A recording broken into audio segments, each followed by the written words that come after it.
राजीव संध्याकाळी घरी पोहोचतो. तो थोडा रागात आणि थोडा फ्रस्ट्रेट वाटत होता. पण त्याला हेही समजत नव्हतं की तो रागावला का आहे. ही चिडचिड नक्की कुठल्या कारणामुळे आहे. राजीव जसाच घरात प्रवेश करतो तसं सुभद्राच्या नजरेला तो पडतो. राजीव हॉलमध्ये जाऊन सोफ्यावर बसतो आणि आपलं डोकं दोन्ही हातांनी धरतो. सुभद्रा त्याच्या जवळ येते आणि त्याच्या शेजारी बसते. राजीव, काय झालं? डोकं दुखतंय का?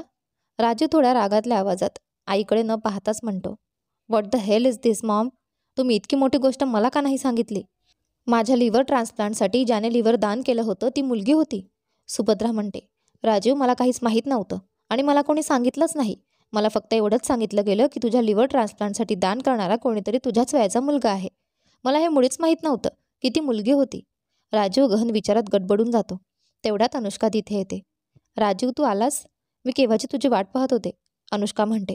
पण राजीव इतका फ्रस्ट्रेट होता की त्याला कोणाशी बोलायचं नव्हतं. अनुष्काच्या बोलण्याकडे दुर्लक्ष करत तो गप्प उठतो आणि सरळ आपल्या खोलीत निघून जातो. राजीव अचानक उठून निघून गेल्यामुळे सुभद्रा आणि अनुष्का दोघेही थोड्या गोंधळलेल्या होत्या. पण सुभद्राला समजत होतं की सध्या राजीव मानसिकरित्या थोडा अस्थिर आहे. अनुष्का घाबरलेल्या आवाजात सुभद्राला म्हणते, आंटी, आता आपण काय करायचं? ती चेटकीन पुन्हा आपल्या आयुष्यात आली आहे. मला काहीच कळत नाही. जर तिने पुन्हा राजूला माझ्यापासून दूर नेलं तर? सुभद्रा रागात म्हणते, नसती बडबड करू नकोस. असं काहीही मी होऊ देणार नाही. मला जास्त राग ह्या गोष्टीचा येतोय की माझ्या सासऱ्यांनी कधीच मला त्या मुलीबद्दल काही सांगितलं का नाही. त्यांनी हेही कोणाला सांगितलं नाही की त्यांनी तिला आपल्या अर्ध्या साम्राज्याची मालकीण बनवलं आहे. सुभद्रा अनुष्काकडे पाहत तिच्या खांद्यावर हात ठेवते आणि म्हणते, तू फक्त राजीवला आपल्या ताब्यात ठेव. त्या चेटकीन मीरा त्याच्यावर काहीही प्रभाव टाकू देऊ नकोस. त्याला जितकं शक्य असेल तितकं तिच्यापासून दूर ठेव. जर राजीवला काही आठवायला लागलं तर प्रॉब्लेम होऊ शकतो. अनुष्का हलक्या आवाजात म्हणते, आंटी, मी समजते. मी प्रयत्न करेन की राजीवला काहीच आठवू नये. सुभद्रा ठामपणे म्हणते, आज रात्रीच्या जेवणात औषधांची मात्रा वाढव. राजीवला काही आठवता कामा नये. अनुष्का डोकं हलवून मान्य करते. अनुष्का सुभद्राला म्हणते, मॉम, आपण 2 वर्षांपासून राजीवला ही औषध देतोय ज्यामुळे त्याची स्मृती परत येणार नाही. मला वाटत नाही की त्याला पुन्हा मीराची आठवण येईल. तुम्हाला काय वाटतं? सुभद्रा कठोर नजरेने अनुष्काकडे पाहत म्हणते, काहीही येऊ शकतं अनुष्का. तुला फक्त सांगितल्याप्रमाणेच करायचं आहे. आज रात्रीच्या जेवणात औषधांचा डोस वाढव. अनुष्का काहीही न बोलता तिचं मान्य करते. रात्री राजीव अंघोळ करून जिना उतरून खाली येतो जेवणासाठी. सुभद्रा आणि अनुष्का आधीच डायनिंग टेबलवर बसलेल्या असतात. सुभद्रा डोळ्यांनीच अनुष्काला इशारा करते. अनुष्का राजीवकडे पाहते आणि पटकन त्याच्या ताटात जेवण वाढते. राजीवच्या ताटात जेवण वाढल्यावर ती लगेच आपल्या खिशातून एक छोटीशी डबी काढते. त्यातून एकाऐवजी 2 गोळ्या काढते आणि राजीवच्या भाजीमध्ये मिसळते. त्या गोळ्या व्यवस्थित विरघळतील याची ती खात्री करते. राजीव डायनिंग टेबलपाशी येतो आणि आपल्या खुर्चीवर बसतो. अनुष्का हसत म्हणते, राजीव, मी तुझं जेवण वाढून ठेवलं आहे. खा. तुला खूप भूक लागली असेल ना? पण राजीव काही उत्तर देत नाही. तो अजूनही खोल विचारात हरवलेला असतो. सुभद्रा त्याच्या हातावर हात ठेवत विचारते, काय झालं राजीव? काय विचार करतोयस? राजीव थोड्या गंभीर आवाजात म्हणाला, ती मुलगी माझ्या डोक्यातून जातच नाहीये. माहीत नाही का, पण असं वाटतंय की मी तिला आधीपासून ओळखतो. आई, मी लहानपणी कधी त्या मुलीला भेटलो होतो का? राजीवचं बोलणं ऐकून सुभद्रा आणि अनुष्का दोघी क्षणभर तणावात आल्या आणि एकमेकींकडे पाहू लागल्या. पण सुभद्राने लगेच आपल्या चेहऱ्यावर हसू आणत ती म्हणाली, नाही राजीव, मला तरी आठवत नाही की तू कधी त्या मुलीला भेटला असशील. हो, हे खरं आहे की तिने तुला लिव्हर डोनेट करून तुझं जीवन वाचवलं. पण त्या बदल्यात तिने आपल्याकडून मोठी रक्कम घेतली आहे, अर्धी प्रॉपर्टी. त्यामुळे तिने तुझ्यावर काही उपकार केलेले नाहीत. तिच्या विचारात पडणं सोड आणि शांतपणे जेवण कर. सुभद्राच्या बोलण्यात राजीवलाही अर्थ वाटला. खरंच तिने हे सगळं विनामूल्य केलं नव्हतं. एवढी मोठी रक्कम घेतली होती जी खूप जास्त होती. राजीव कोट्याधीश होता आणि आता त्याला आपल्या संपत्तीचे 2 भाग करावे लागत होते. अर्ध्या लिव्हरच्या बदल्यात तिने त्याच्या अर्ध्या साम्राज्यावर दावा लावला होता. ही खरोखर मोठी डील होती. जेवण झाल्यावर राजीव आपल्या खोलीत गेला. रात्री अनुष्का त्याच्या जवळ आली आणि त्याच्या बाजूला झोपली. राजीव खूप दमलेला होता आणि त्याला झोप येत होती. पण अनुष्का मात्र रोमॅन्टिक मूडमध्ये होती. ती हळूहळू राजीवच्या जवळ सरकली आणि त्याच्या ओठांकडे झुकली. तिला त्याला किस करायचं होतं, पण राजीव अजिबात त्या मूडमध्ये नव्हता. त्याने तिला थोडं बाजूला सारत म्हटलं, बेबी, मला झोपायचंय. माझ्या डोक्यात खूप वेदना आहेत आणि मला खूप झोप येते. मला वाटतं आपण झोपावं. हे बोलून राजीव पलटला आणि डोळे मिटले. राजीवच्या या विचित्र वागण्याने अनुष्का ही आश्चर्यचकित झाली. आजपर्यंत त्याने असं कधी केलं नव्हतं. अनुष्काने स्वतःशीच विचार केला, हे काय झालं? राजीव असं का वागत आहे? काहीही झालं तरीही त्याला मीराची आठवण येता कामा नये. मीरा पुन्हा आपल्या आयुष्यात आलीच कशाला? त्या रात्री ती मेली असती तर बरं झालं असतं. अनुष्काला आता मीरावर खूप राग येत होता. शेवटी तीही चुपचाप झोपली. पुढच्या दिवशी मीरा ऑफिसमध्ये प्रवेश करते. तिने एक अत्यंत हॉट आणि सेक्सी स्कर्ट घातलेला असतो, डोळ्यांवर गॉगल आणि हातात महागडी पर्स असतो. ती थेट आपल्या कॅबिनमध्ये जाते. आज तिचा ऑफिसमध्ये पहिलाच दिवस असल्यामुळे सर्व लोक तिचं स्वागत करत असतात. आणि करणारच ना. अखेर ती आता या कंपनीच्या 50% मालकीण होती. त्यामुळे तिला राजीव सिंघानियासारखीच प्रतिष्ठा मिळायला हवी होती. नवीन बॉसला पाहून आणि हे समजल्यावर की ती 50% भागीदार आहे, सगळे कर्मचारी आश्चर्यचकित झाले होते. सर्वजण तिला फुलांचे बुके देऊन तिचे स्वागत करतात. कंपनीचा मॅनेजर मीराकडे येऊन गुलदस्ता देतो. वेलकम मॅम, कंपनीमध्ये तुमचं स्वागत आहे. मीरा हलकंसं असते आणि बुके घेत म्हणते, थँक्यू सो मच. कृपया मला सांगू शकता की माझं कॅबिन कुठे आहे? हो मॅडम, कृपया इथे या, असं म्हणत मॅनेजर तिला कॅबिनकडे घेऊन जातो. मीरासाठी एक नवीन कॅबिन डिझाईन करण्यात आला होता, तोही रातोरात. आणि तो कॅबिन राजीवच्या अगदी बाजूलाच होता. कॅबिनमध्ये प्रवेश करताच मीरा टेबलवर गुलदस्ता आणि पर्स ठेवते आणि मॅनेजरला विचारते, तसं मिस्टर सिंघानिया आले का? मॅनेजरने सभ्यतेने उत्तर दिलं, मॅडम ते अजून आले नाहीत, पण ते लवकरच पोहोचतील. मीरा मॅनेजरकडे पाहत सोफ्यावर बसली आणि विचारलं, ते नेहमीच इतक्या उशिरा येतात का? मॅनेजर म्हणाला, नाही मॅडम, खरं तर आज सकाळी ते आपल्या पत्नीसोबत शॉपिंगला गेले होते, त्यामुळे त्यांना थोडा उशीर होतोय. हे ऐकताच मीराच्या भुवया उंचावल्या. पत्नीसोबत शॉपिंग? ठीक आहे, तुम्ही आता जाऊ शकता. आणि हो, माझ्यासाठी आजच एक असिस्टंट शोधा. हो मॅडम, असं म्हणत मॅनेजर बाहेर गेला. त्याच्या जाताच मीराच्या चेहऱ्यावरचा हसरा भाव गायब झाला. ती सोफ्यावर डोकं टेकवत पडली. तिला 2 वर्षांपूर्वी तिच्या वडिलांची चिठ्ठी मिळाली होती. त्यात लिहिलं होतं की लहानपणी जेव्हा राजीव सिंघानियाचा लिव्हर पूर्णपणे खराब झाला होता, तेव्हा त्याला त्वरित लिव्हर डोनेट करणं आवश्यक होतं. मीराच्या आजोबांचे आणि राजीवच्या आजोबांचे खूप चांगले संबंध होते. म्हणूनच मीराच्या आजोबांनी मीराचा अर्धा लिव्हर राजीवसाठी डोनेट करण्याचा निर्णय घेतला. तो निर्णय खूप मोठा होता, कारण मीरा त्यावेळी खूप लहान होती. पण तिच्या आजोबांनी आपल्या मित्रासाठी हे मोठं पाऊल उचललं होतं. राजीवच्या आजोबांना या गोष्टीचे खूप मोठं उपकार बुद्धीने जाणवलं आणि त्यांनी वचन दिलं की मोठे झाल्यावर राजीव आणि मीरा यांचे लग्न ते नक्की लावून देतील. आणि त्यांनी हे वचन पूर्णही केलं. राजीवला कधीही या गोष्टीचा पत्ता लागला नव्हता. अगदी सुभद्रालाही हे माहीत नव्हतं की राजीवच्या आजोबांनी आपल्या गरीब मित्राच्या नातीला सिंघानिया घराण्याची सून का बनवलं. इतकंच नव्हे तर राजीवच्या आजोबांनी 50% संपत्ती मीराच्या नावावर करून ठेवली होती. पण या गोष्टीचं कधीच कोणाला कळालं नाही, कारण त्यांना वाटत होतं की लग्नानंतर सर्व काही दोघांचं असेलच. त्यांना कल्पनाही नव्हती की परिस्थिती पुढे किती वेगळं वळण घेईल. मीरा आपला फोन उचलते आणि त्यात आपल्या मुली खुशीचे फोटो पाहू लागते. खुशी जेव्हा जन्माला आली तेव्हा ती एका भयंकर आजाराने ग्रस्त होती. मीराला वाटले की तिचे मूल वाचणार नाही, पण भगवंतांच्या कृपेने ती वाचली. मात्र तिचे आयुष्य मृत्यूपेक्षाही भयंकर बनत गेले. आता तिचे प्राण वाचवण्यासाठी तिच्या एका सख्ख्या भावंडाचे असणे खूप आवश्यक होते, जेणेकरून बोन मॅरो ट्रान्सप्लांट करून तिचे प्राण वाचवता येतील. हाच तो एकमेव कारण होते ज्यामुळे मीराला पुन्हा रात्रीच्या जीवनात परतण्याचा निर्णय घ्यावा लागला. आधी मीराला वाटले की कदाचित राजीवने तिला धोका दिला आहे, पण जेव्हा तिला समजले की वर्षांपूर्वी राजीवचा अपघात झाला होता आणि त्यामुळे त्याची 4 वर्षांपर्यंतची स्मृती नाहीशी झाली होती, तेव्हा तिला समजले की राजीव आपले आयुष्य अगदी तसेच जगत आहे जसे अनुष्का आणि सुभद्राला हवे आहे. या क्षणी मीराने ठरवले की ती या दोघींच्या योजनांचे भांडाफोड करेल आणि परत येऊन आपले हक्क मिळवेल. फोनमध्ये पुढचा फोटो राजीवचा होता, खूप पूर्वीचा फोटो, जेव्हा दोघे कधी एकत्र असायचे. मीराच्या ओठांवर हलकीशी स्मित रेषा उमटते. पुढे एक फोटो होता जिथे राजीव खूपच छोटा होता आणि हॉस्पिटलमध्ये ॲडमिट होता. तोच तो काळ जेव्हा मीरा राजीवला पहिल्यांदा भेटली होती. राजीव त्यावेळी औषधांच्या प्रभावाखाली होता आणि त्याला काहीच आठवत नव्हते.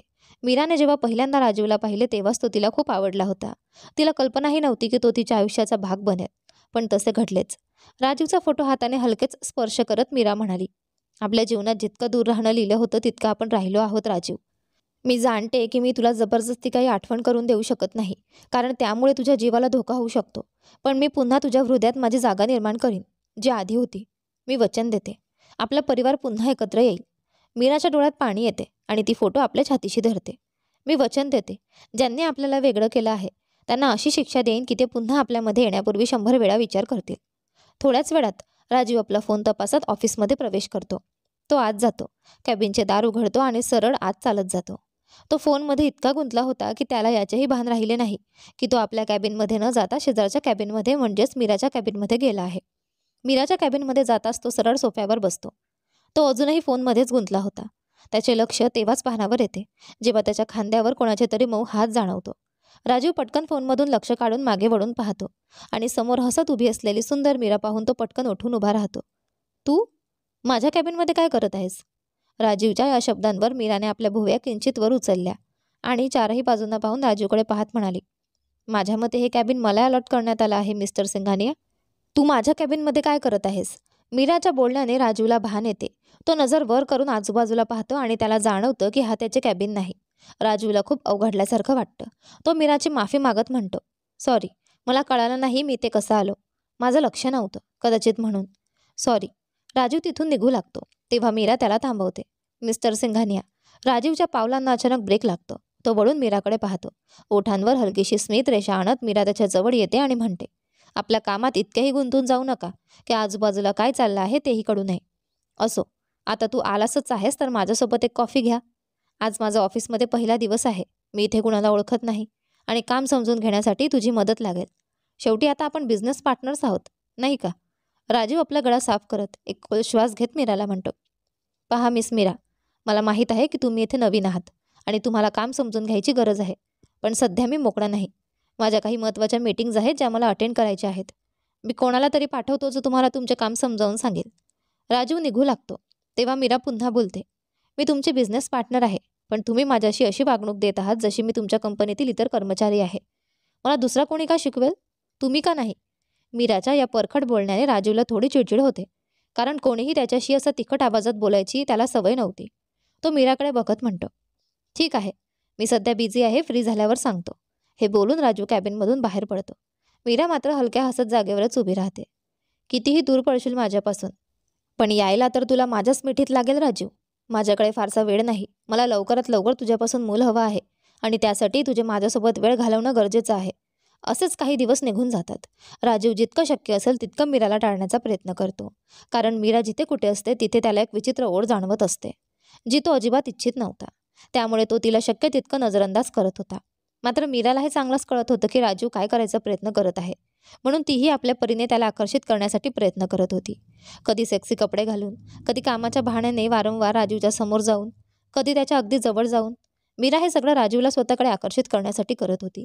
एका दिवशी राजीव आपल्या ऑफिसमध्ये लॅपटॉपवर महत्त्वाची मीटिंग अटेंड करत होता. मीटिंग संपल्यानंतर तो जसेच लॅपटॉप बंद करतो, त्याला दारावर टकटक ऐकू येते. राजीव नजर वर करून पाहतो तर दारात मीरा उभी असते. तिच्या हातात एक टिफिन बॉक्स असतो. मीराला पाहून राजीव पुन्हा एकदा थोडा अवघडतो. तो पुन्हा त्या विचित्र ओढीला जाणवू लागतो. त्याच्या नजरेतून सुटण्यासारखी नव्हती मीरा. तिची पेन्सिल स्कर्ट तिच्या फिगरला अजूनच उठाव देत होती. प्रोफेशनल लुकमध्ये ती इतकी आकर्षक दिसत होती की कोणालाही तिला पाहून नजर हटवता येणार नाही. राजीवने अनेकदा पाहिलं होतं की ऑफिसमधले पुरुष कर्मचारी चोरून मीराकडे बघायचे, तिच्याविषयी बोलायचे आणि खरी गोष्ट सांगायची तर हे पाहून त्याला खूप चिड यायची, खूप जास्त. राजीव मीराकडे पाहत म्हणतो, तुम्ही इथे? मीरा आतेत उत्तर देते, ते काय आहे ना मिस्टर सिंघानिया, की एकट्या कॅबिनमध्ये लंच करून कंटाळा आला होता, म्हणून वाटलं जर तुम्ही फ्री असाल तर आपण दोघं एकत्र लंच करू. आणि हो, आपल्या नव्या प्रोजेक्टबद्दलही काही डिस्कस करायचं होतं. राजीव हलकासा मान हलवतो आणि काहीही न बोलता पुढे जातो. मीरा ओठांवर हलकं हसू ठेवत सोफ्याजवळ येते, टेबलावर टिफिन उघडते आणि लंच सर्व्ह करण्यास तयार होते. राजीव हात धुवून येतो आणि तिच्यासमोर बसतो.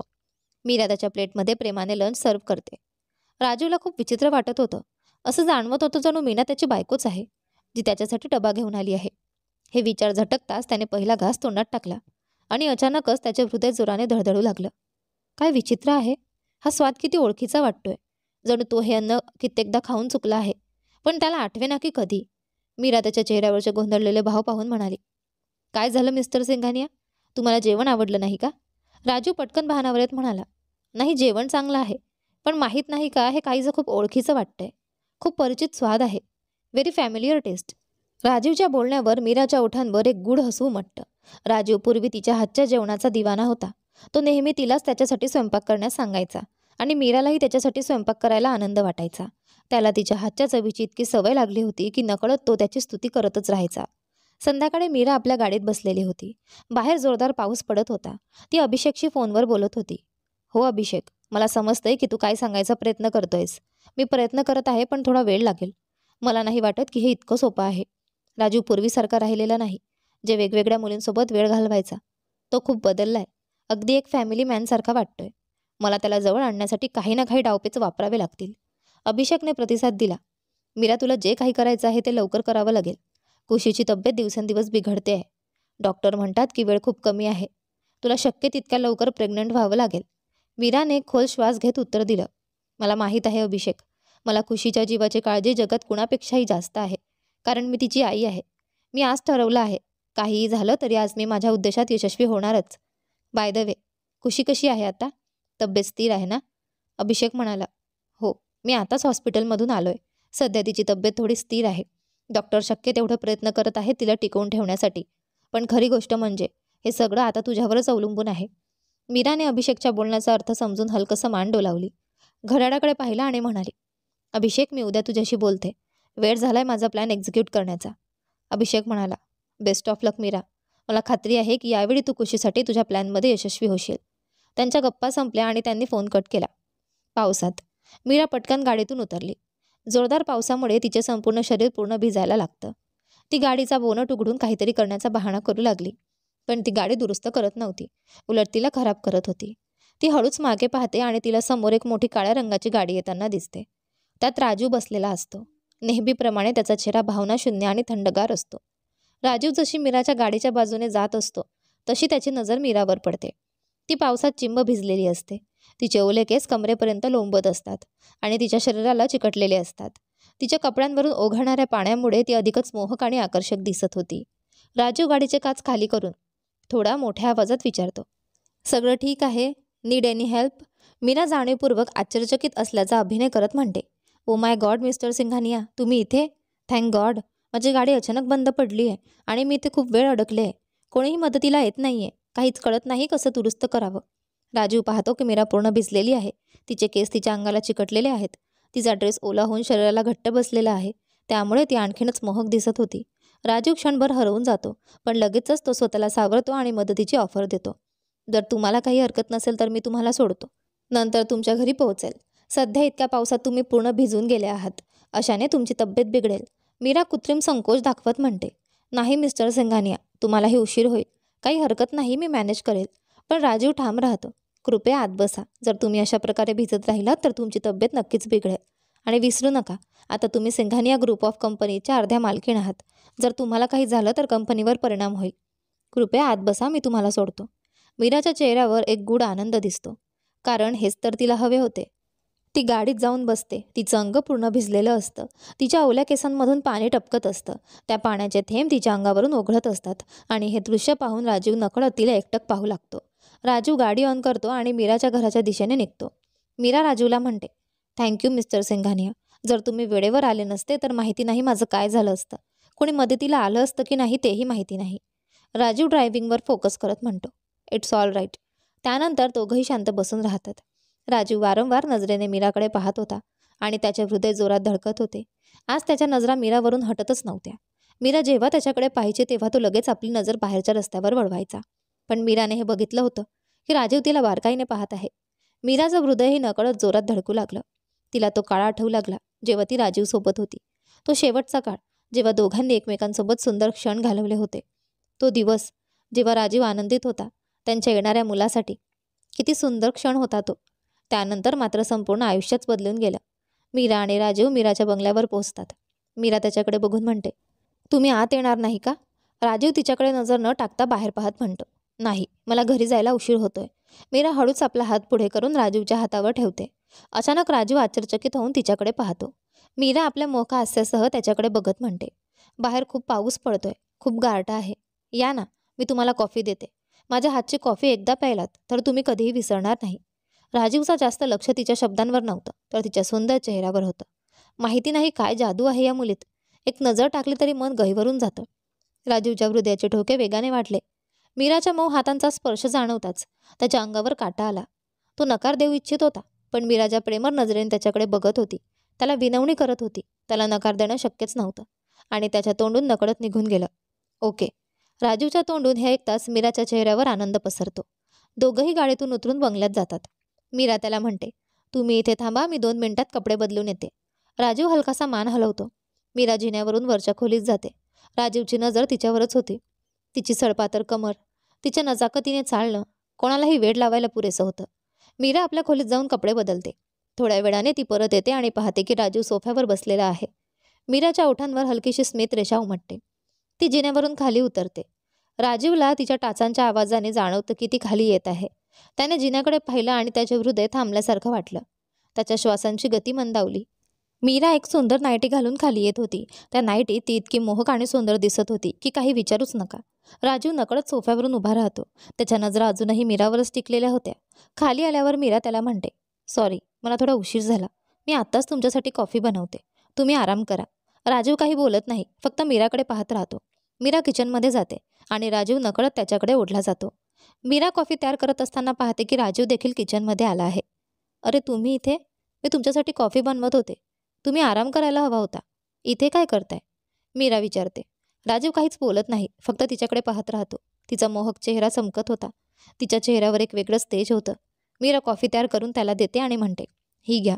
माझ्या हातची कॉफी सगळ्यांना नशिबाने मिळत नाही. मी सांगते, तुम्ही खूप नशीबवान आहात. चव बघा आणि सांगा कशी वाटली. राजू कॉफी घेतो आणि त्याच्या हाताचा स्पर्श मीराच्या हाताला होतो. त्या स्पर्शाने दोघांच्याही अंगात जबरदस्त विजेचा झटका गेल्यासारखं जाणवतं. काही क्षण दोघंही एकमेकांच्या डोळ्यात हरवून जातात. राजू कॉफी घेऊन हॉलमध्ये जातो. मीरा तिथेच उभी राहून त्याला पाहत राहते. राजू जेव्हा पहिला घोट घेतो तेव्हा त्याला पुन्हा एकदा तेच ओळखीची चव जाणवते. जणू ही कॉफी त्याने याआधीही अनेकदा प्यायली आहे. राजूच्या मनात विचारांचा गोंधळ माजतो. या मुलीच्या प्रत्येक गोष्टीत असं काय आहे की ते मला इतकं ओळखीचं वाटतं? तिचं स्वतःचं अस्तित्व, तिच्या हातचे बनवलेले जेवण, तिच्या हातची कॉफी, हे सगळं असं का वाटतं की मी हे आधी अनुभवलेलं आहे? राजीवच्या मनात न संपणाऱ्या प्रश्नांची साखळी सुरू होते. अचानक राजीवच्या डोक्यात तीव्र वेदना सुरू होतात. कारण तो काहीतरी आठवण्याचा प्रयत्न करत असतो. तो आपल्या हाताने आपले डोके दाबू लागतो. तेवढ्यात त्याला आपल्या कपाळावर मऊसूद बोटांचा स्पर्श जाणवतो आणि तो त्या स्पर्शाने पूर्णपणे शांत होतो. मीरा प्रेमाने त्याच्या डोक्याला हलकेच दाबत म्हणते, दिमागावर इतका ताण देऊ नका, नाहीतर तुम्हाला त्रास होऊ शकतो, मिस्टर सिंघानिया. मीराच्या या शब्दांवर राजू काही बोलू शकत नाही. मीराला ठाऊक होतं की तो आपल्या आठवणींसोबत संघर्ष करत आहे. तो आठवण्याचा प्रयत्न करत होता, पण करू शकत नव्हता. जे काही झालं त्यासाठी मी राजूला दोष देऊ शकत नाही, कारण अशा घटना कोणासोबतही घडू शकतात.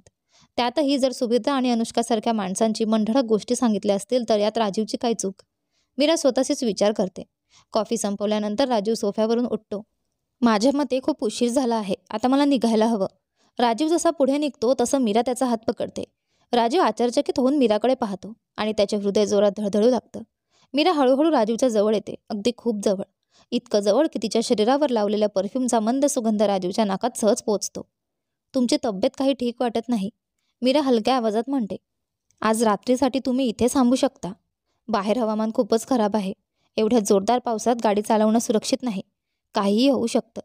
राजूच्या वेगाने धडधडणाऱ्या हृदयातून हे शब्द मोठ्या कष्टाने बाहेर पडले. मला वाटत नाही की ही चांगली कल्पना असेल. मीरा हलकसं हसली आणि राजूच्या आणखी जवळ आली. ट्रस्ट मी, ही एक खूपच चांगली कल्पना आहे. काही सेकंदांसाठी दोघंही एकमेकात हरवले. इतके जवळ की त्यांच्या दरम्यान हवेचाही शिरकाव होऊ शकत नव्हता. मीराचा हात राजूच्या छातीवर होता. राजूने खोल श्वास घेतला आणि हलक्या आवाजात म्हणाला, मीरा. राजूच्या श्वासांचा वेग वाढू लागला. त्याचा हात हळूहळू मीराच्या कमरेवर सरकला आणि त्याने तिला अजून जवळ ओढून घेतलं. पुढच्या क्षणी दोघंही एकमेकांच्या अगदी जवळ आले, एकमेकांच्या मिठीत. राजीवने हळूच आपला चेहरा पुढे झुकवला आणि मीराचे ओठ आपल्या ओठांमध्ये कैद करून घेतले. राजीव आणि मीरा एकमेकांना किस करू लागले. राजीवच्या हृदयाचे ठोके वेगाने धडकत होते. त्याच्या ओठांची हालचाल सुरुवातीला सौम्य होती, पण हळूहळू ती जरा उत्कट होत गेली आणि तेच मीरालाही आवडत होतं. दोघंही एकमेकांच्या इतके जवळ आले होते की त्यांच्या श्वासांचा वेग वाढला होता. हृदयाची धडधड तीव्र झाली होती आणि आता स्वतःवर नियंत्रण ठेवणं त्यांना शक्य नव्हतं. असं वाटत होतं जणू कित्येक वर्षांपासून तडफडणाऱ्या प्रेमींसाठी हा क्षणच अखेरचा होता. जसं कोण जाणे किती काळापासून ते एकमेकांच्या विरघळण्याची आतुरतेने वाट पाहत होते आणि आज ती वर्षानुवर्षांची जुदाई रंग दाखवत होती. राजू यापासून अनभिज्ञ होता, पण मीराला मात्र सगळं ठाऊक होतं. तिने त्या जुदाईच्या प्रत्येक क्षणाला सहन केले होते, प्रत्येक वेदनेला गप्प बसून स्वीकारलं होतं. मीरा आनंदी होती, कारण तिला हेच हवं होतं. आनंदाने तिच्या डोळ्यात नकळत पाणी जमा झालं. आज अखेर तिचं प्रेम, तिचा राजू तिच्या इतक्या जवळ आलाच. पण राजू मात्र समजून घेऊ शकत नव्हता की तो स्वतःला थांबवू का शकत नाहीये. या मुलीच्या इतकं जवळ येणं त्याला काय योग्य वाटत होतं? का असं जाणवत होतं की तो काहीही चुकीचं करत नाहीये? राजीवचा मेंदू कदाचित मीराला विसरला असेल, पण त्याचं हृदय अजूनही तिला विसरू शकत नव्हतं. त्याच्या हृदयात अजूनही मीराला पुन्हा मिळवण्याची तळमळ होती. राजीवने मीराला आपल्या कुशीत उचललं आणि मीराने आपल्या पायांना त्याच्या कमरेभोवती गुंफलं. दोघंही अजूनही एका खोल उत्कट चुंबनात हरवले होते. मीराच्या हातात राजीवचे केस होते आणि तिचे ओठ राजीवच्या ओठांवर होते. राजीवचे हात मीराच्या कमरेभोवती घट्ट असतात. त्याने तिला कुशीत उचलले होते. त्यानंतर राजीव पायऱ्यांवर चढत हळूच वरच्या कक्षेकडे जातो. खोलीत गेल्यानंतर राजू मीराला पलंगावर टाकतो. मीराच्या ओठांना तो काही सेकंदांसाठी सोडतो आणि तो पाहतो की मीरा पूर्णपणे अस्ताव्यस्त झाली आहे आणि अत्याधिक आकर्षक आणि सेक्सी दिसत आहे. तिचे श्वास वेगाने चालू होतात. तिच्या शरीराची हालचाल वेगाने वर खाली होणारी होती. ती राजीवला अजून उत्तेजित करत होती, त्याला अशांत करत होती. मीराचे डोळे अर्धे उघडे होते आणि अर्धे बंद होते. असं वाटत होते की ती जबरदस्त नशेत आहे आणि तिचे ते रूप इतकं कामुक होतं आणि आकर्षक होतं की कोणालाही तिच्याकडे आकर्षित करायला भाग पाडू शकत होतं. आणि मग राजीवसाठी तर कायच सांगायचं. राजीवने अचानक आपलं सूट काढले आणि त्यानंतर तो पुन्हा मीराच्या जवळ जातो. मीरा राजूच्या शर्टला आपल्या मुठीत पकडून राजूला स्वतःकडे खेचते आणि त्याला पुन्हा आपल्या हातांच्या कुंडलात घट्ट पकडते आणि आपल्या पायांना राजूच्या कमरेभोवती पुन्हा गुंफते. राजू पूर्णपणे पागल झाला होता. तो पुन्हा मीरावर तुटून पडत होता आणि मीरा त्याला आपल्या बाहूत घेत त्याच्याशी जे काही पाहिजे ते करण्याची मुभा देत होती. मीरा आतून खुश होती की तिचा प्लॅन कार्यरत होतोय. ती राजीवला सेड्यूस करून त्याच्याशी रात्र घालवण्याच्या योजनेत यशस्वी झाली होती. ती स्वतः देखील हे समजू शकत नव्हती की हे योग्य आहे की अयोग्य. पण खुशीसाठी आणि तिचा जीव वाचवण्यासाठी हे आवश्यक होते. राजीवला तिच्या बाबतीत काहीही आठवत नसेल, तरीही कुठेतरी त्याच्या मनात काही भावना होती. त्याच्या हृदयात जी भावना होती त्याच्या जवळ यायला तो स्वतःला थांबवू शकत नव्हता. हळूहळू दोघांची हवस चरमसीमेत पोहोचली आणि संपूर्ण रात्र खोली मीरांच्या सिसक्यांमुळे गुंजत होती. रात्रीचा वेळ ओसरत होता. राजीव मीराच्या बाहूत लपेटून झोपला होता. मीरा देखील राजीवला आपल्या बाहूत घेऊन प्रेमाने त्याला पाहत होती. राजीव, काश मी त्या दिवशी तुला माझ्यापासून दूर जाऊ द्यायला नको होतं, तर आज आपले आयुष्य या वळणावर नाही आले असते. मी परत आले आहे तुला पुन्हा मिळवण्यासाठी. मान्य आहे की तुला मी आठवत नाही, पण आता मी तुझ्या जीवनात नव्या आठवणी बनवेन. तुला हे समजावून सांगेन की तुझ्या हृदयात फक्त माझ्यासाठीच प्रेम आहे, इतरांसाठी नाही. आणि मग तुला आनंदाने खुशीला देखील भेटवायचं आहे. आपली मुलगी, तुला माहीत आहे, ती पूर्णपणे तुझ्यासारखी आहे. तिचे डोळे एकदम तुझ्यासारखे दिसतात. जिला पाहिलं की माणूस तिच्यात बुडून जातो. माहीत नाही, जेव्हा तुझ्यासमोर सत्य येईल तेव्हा तू कसा रिॲक्ट करशील. आशा आहे की तू सत्य स्वीकारू शकशील. मीराला जर हवं असतं तर राजीवला आधीच सर्व काही सत्य सांगू शकली असती. सर्व काही त्याला आठवण करून देऊ शकली असती. पण तिला माहीत होतं की जर थोडंसंही त्याच्या दिमागावर ताण दिला तर राजीवसाठी ते किती धोकादायक होईल. तसंच मीराला या गोष्टीचा अंदाज देखील नव्हता की राजीवचीच आई आणि तिची सो कॉल्ड पत्नी त्याला अशा औषधांचा आहार देत आहेत, ज्यामुळे राजीवला आठवण येण्याची 1% शक्यता असली तरी ती देखील नष्ट होईल. कसं होईल त्या दिवशी, ज्या दिवशी राजूला मीराची खरी ओळख समजेल, खुशीबद्दल माहिती मिळेल किंवा त्याची आई आणि बायकोचे दृष्ट इरादे कळतील का. मीरा पाहते की टेबलवर ठेवलेला राजूचा फोन सतत वाजत आहे. ती धन्यवाद मानते की राजीवने त्याच्या फोनला कामामुळे सायलेंट मोडवर ठेवला होता आणि त्यानंतर तो नॉर्मल करायला विसरला. त्यामुळे त्या फोन कॉलमुळे ते दोघेही डिस्टर्ब झाले नाहीत. चेहऱ्यावर एक शैतानी हसू येऊन मीराला एक भन्नाट कल्पना सुचते. ती आपल्या आणि राजीवच्या झोपलेल्या अवस्थेचा एक फोटो काढते आणि अनुष्काला पाठवते. तुमचा पती माझ्यासोबत आहे, आम्हाला डिस्टर्ब करू नका. दुसऱ्या बाजूला अनुष्का तिच्या खोलीत चांगलीच बेचैन होऊन इकडे तिकडे फिरत होती, कारण राजीव अजूनही घरी आला नव्हता. ती फोनवर फोन करत होती पण राजू फोन उचलत नव्हता. अनुष्का चिडून म्हणाली, हा राजू कुठे राहिला? तो फोन का उचलत नाही? ओ गॉड, मला काही समजतच नाही. आणि त्यात त्या चुडेलने ऑफिसमध्ये काम सुरू केलं आहे. आशा आहे की ती माझ्या राजूला पुन्हा माझ्यापासून नाही घेणार. तिथेच अचानक अनुष्काच्या फोनवर बीपचा आवाज येतो. अनुष्का आशेने खुश होऊन तिच्या फोनकडे पाहते, पण जेव्हा ती मेसेज उघडते तेव्हा तिचा चेहरा पांढरा पडतो. तिच्या चेहऱ्याचे रंग उडतात, कारण मीराने पाठवलेला फोटो पाहून ती दगडासारखी थांबलेली असते. अनुष्काला समजले होते की हा फोटो मीराने पाठवला आहे जिथे राजू झोपलेला आहे. अनुष्काच्या डोळ्यात रागाने लाल रंग येतो. ती तिचा फोन अंगठ्यात पकडून म्हणते, मीरा, तू हे ठीक केलं नाही. तू हे बिलकुल ठीक केलं नाही. तुझं खूप वाईट होईल. तू बीच, तुला किती धाडस आहे की तू माझ्या पतीसोबत. मी तुला मारणार आहे. मी तुला नक्कीच मारणार आहे. अनुष्काचा राग अगदीच वाढलेला होता. ती रागाने पागल होऊन गेली होती. तिला आशा नव्हती की राजीव यावेळी मीरासोबत असेल. त्या परिस्थितीत तिच्या घरात, तिच्या खोलीत आणि तिच्या पलंगावर असणार होता.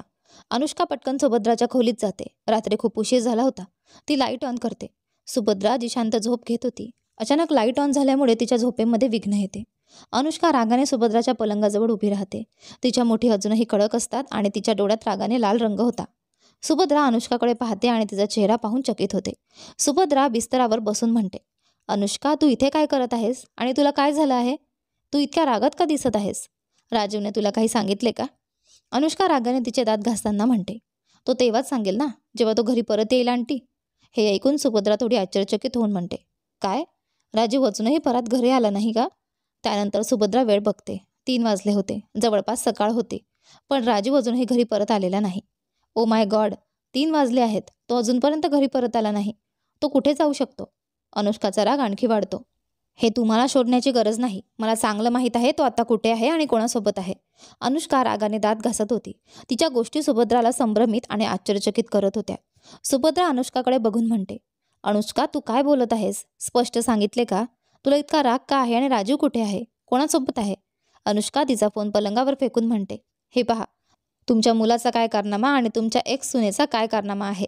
त्यानंतर अनुष्का हात पोटावर क्रॉस करून तीव्र श्वास घेत राग शांत करण्याचा प्रयत्न करते. सुभद्रा फोन उचलते आणि जेव्हा ती मीराने पाठवलेली फोटो पाहते तिच्या डोळ्यातही आश्चर्यदायक मोठे होतात. Oh my God, what the hell is this? हे काय आहे? अनुष्का तिच्या डोळ्यांना सिकोडत म्हणते, तुम्ही आंधळा झालात का? तुम्हाला दिसत नाही का हे काय आहे?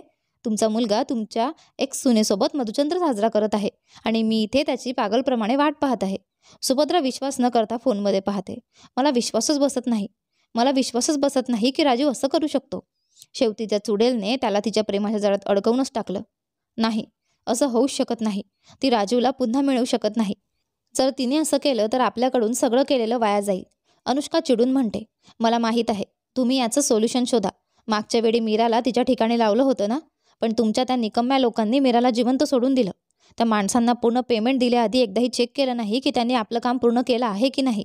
ते मीरा पुन्हा आपल्या आयुष्यात परत आली आहे आणि आता गडबड माजवत आहे. जर तिने राजीवला माझ्याकडून चोरून घेतलं तर ह्यावेळी मी स्वतः तिला माझ्या हातून मारून टाकेल. सुभद्राचे एक्सप्रेशन्सही खराब होतात. तिला देखील राग येऊ लागतो. सुभद्रा अनुष्काला म्हणते, तू चिंता करू नको. तू राजीवच्या सवयी ओळखतच असशील. ती फक्त तिच्या शरीराच्या जाळ्यात त्याला अडकवू शकते. मी त्याला कधीच राजीवला परत मिळवू देणार नाही. कधीही नाही. तू राजीवची पत्नी आहे आणि तूच राहशील. या 2 कवडीच्या मुलीला मी राजीवच्या आयुष्यात परत कधीही येऊ देणार नाही.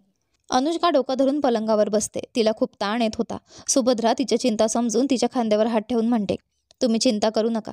जर एक वेळ राजीवच्या आयुष्यातून तिला बाहेर काढून टाकू शकतो तर दुसऱ्यांदा देखील करू शकतो. अनुष्का सुभद्राकडे पाहून म्हणते, ह्यावेळी हे इतकं सोपं नाही होणार आंटी. कारण तुम्ही ओळखतच आहात की ह्यावेळी ती देखील तितकीच पॉवरफुल आहे जितके आपण लोक. हे लक्षात ठेवा की ती तुमच्या संपत्तीच्या 50% मालक आहे. त्यावेळी ती काहीही नव्हती, पण आज ती खूप काही आहे.